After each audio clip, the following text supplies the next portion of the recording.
She lost everything in one dark winter. Her lover left without a word, her mother died from a sudden stroke, and her job collapsed like a sandcastle. In just a few weeks, the peaceful world she once knew turned into a frozen abyss, where even breathing felt like a burden. No one came to save her. Not a single hand reached out. All that remained was an exhausted body and a shattered soul, lying still at the very bottom of her own life. She used to think she was strong. She used to believe that even if she fell, at least she'd know how to get back up. But no one ever taught her how to rise when everything disappears all at once. Her mother, the only woman who had ever loved her unconditionally, passed away suddenly from a stroke. No time for goodbyes, no warning signs. The once warm home was now just cold, white walls where every sound echoed a suffocating emptiness. Before she could even process the shock, she learned her lover had been cheating for a long time, and he vanished from her life as if he had never been there. The hugs, the promises, the plans for the future all turned out to be illusions she alone had believed in. A few days later, she was laid off from the job she had dedicated her youth to. The project was cut. The department dissolved. No apologies. No one cared. She walked out of the office building under the cold December rain, her papers soaked, like a stranger who had just been cast out of her own life. The losses came in waves, each one a brutal blow. Every morning felt like torture. Every night, falling asleep meant battling tears, memories, and the paralyzing fear that there might be no tomorrow. She cut ties with friends, shut down all her social media, and retreated into her own world. A world with no color, no sound, no purpose. Just walls, a few old photos, and breaths so fragile they felt like threads waiting to snap.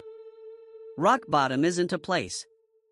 It's the feeling of having nothing left to lose and still losing more. And she was there. Completely.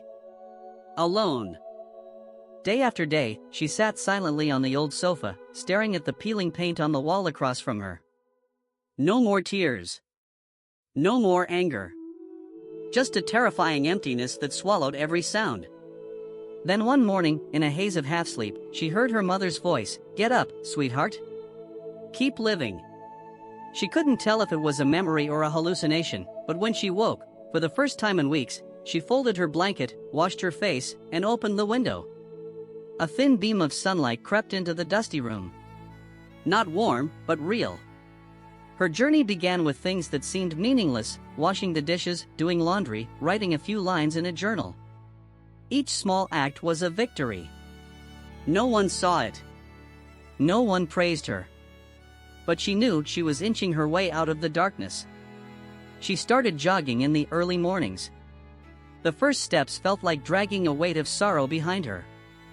But gradually, her legs remembered how to move. Sweat mixed with tears. Each lap around the park drew a little more heaviness from her veins. She found her way to the library. Checked out books on psychology, healing, rebuilding a shattered life. She wasn't looking for shortcuts, just a little understanding to keep from drowning. She signed up for a soft skills class. Started talking to strangers. Practiced speaking about herself without breaking down. Every step was a choice, to live instead of giving up. No one forced her. No one cheered her on. There was just one thought that grew louder each day: if this is the bottom, then the only way left is up. So she kept going. Slowly, tiredly, without knowing where she was headed.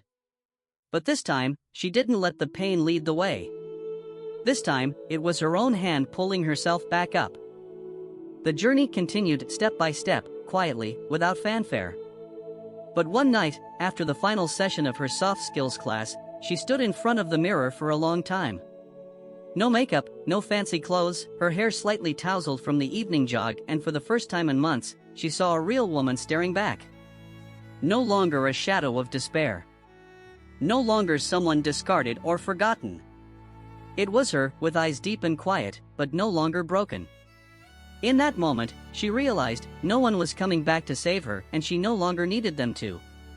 From then on, everything changed. She began facing her memories instead of avoiding them.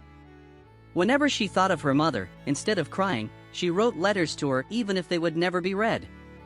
She forgave her ex, not because he deserved it, but because her heart no longer needed to carry someone who had already walked away.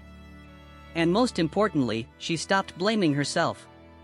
She had lived wholeheartedly. She had loved completely.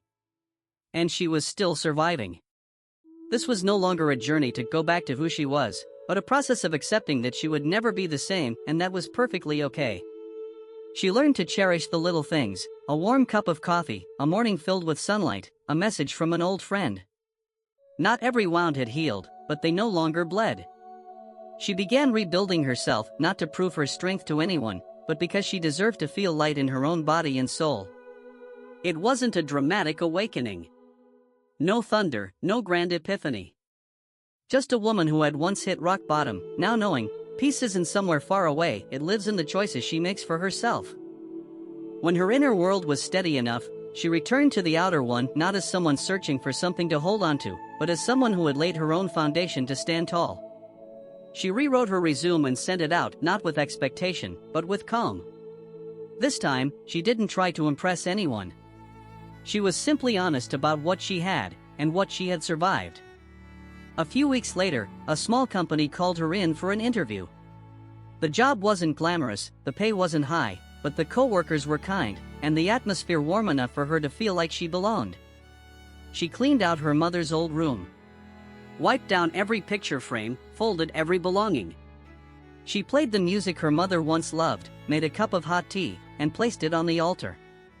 It was no longer a ritual of grief, just a quiet connection between two worlds. A soft message: "I'm still here, Mom. And I'm okay."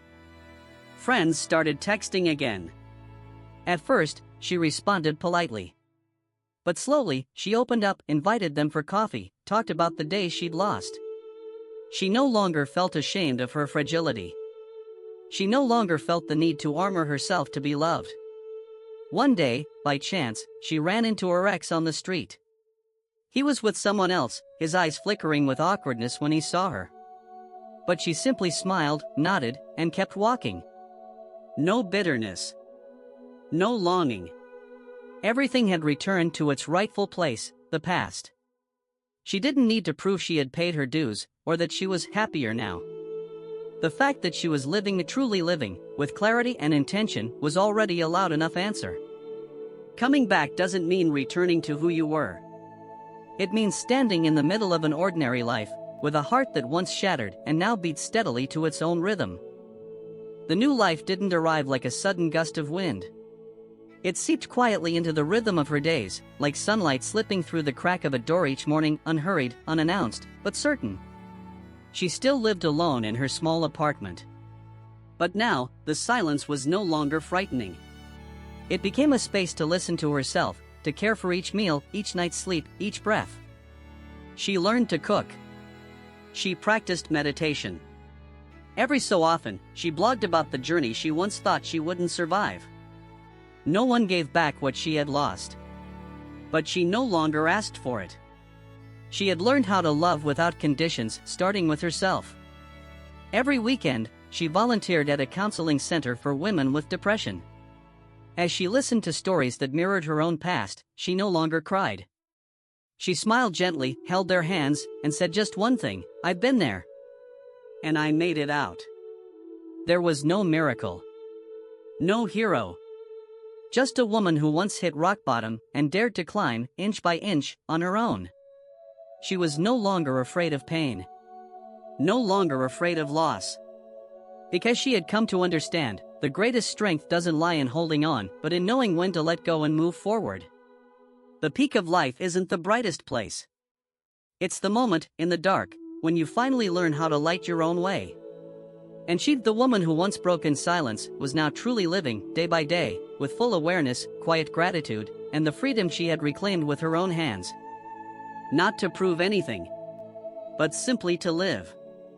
Fully. Peacefully. And truly. And that's how she continued living, not in glory, not in tragedy, just a quiet life, full of awareness. She no longer ran from the past, nor clung desperately to the future. She stayed with the present, where each pain had been gently folded away like an old page in a book, not torn out, but no longer read each day. She didn't need to become a perfect version of herself. She only needed to be herself, bruised enough to understand, strong enough to stand, and gentle enough to live kindly in this world. If you're in the dark right now, if you feel like you've hit rock bottom and there's nothing left to hold on to, remember this. Sometimes, rock bottom is simply the first foundation you lay to rebuild yourself. No one's coming to save you, but you can save yourself. It's okay to be slow. It's okay to feel tired. Just don't stop. Because you deserve a softer tomorrow. Just like she once did. And still does.